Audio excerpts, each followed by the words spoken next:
చూసుకున్నట్లయితే హైదరాబాద్కి సంబంధించి వాసులు ఘోర ప్రమాదం జరిగింది. ఉత్తరప్రదేశ్లోని ప్రయాగ్రాజ్లో కుంభమేళాకు వెళ్లిన కొందరు తెలుగు యాత్రికులు తిరుగు ప్రయాణంలో రోడ్డు ప్రమాదానికి గురయ్యారు. వీరు ప్రయాణిస్తున్న మినీ బస్సును లారీ ఢీకొట్టింది. ఉత్తరప్రదేశ్లోని జబల్పూర్లో జరిగిన ఈ ఘటనలో 7 అక్కడికక్కడే చనిపోయారన్నమాట. ముఖ్యంగా మృతులను హైదరాబాద్ నాచారం వాసులుగా గుర్తించారు. జబల్పూర్లో సిహోరా సమీపంలో ఉదయం 8 గంటలకు అయితే ప్రాంతంలో ఈ ఘటన చోటు చేసుకుంది. సిమెంట్ లోడ్తో వెళ్తున్న లారీ హైవే పైకి రాంగ్ రూట్లో రావడంతో ఈ ప్రమాదం చోటు చేసుకునేలేదో చెప్తున్నారు. ముఖ్యంగా అందరూ కూడా హైదరాబాద్కు చెందిన వాసులుగా చెప్తున్నారన్నమాట. సీఎం రేవంత్ రెడ్డి దిగ్భ్రాంతి అయితే చెందడం అయితే జరిగింది. కుటుంబాలకైనా ప్రగాఢ సానుభూతి అయితే తెలియజేశారు.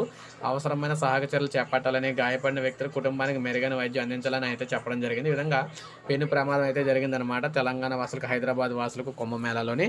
సో ఇది మనకు అప్డేట్. ఒక లైక్ చేయండి, సబ్స్క్రైబ్ చేసుకోండి, మన ఛానల్ సబ్స్క్రైబ్ చేసుకొని ఫాలో అవుతానండి. ముఖ్యంగా చూసుకుంటే తెలంగాణకు సంబంధించి అతి ముఖ్యమైన అప్డేట్స్ అన్నీ కూడా మన ఛానల్ ద్వారా మీకు ఎప్పటికప్పుడు అయితే అందిస్తూ ఉంటానన్నమాట. మన ఛానల్ ద్వారా ప్రతి అప్డేట్ కూడా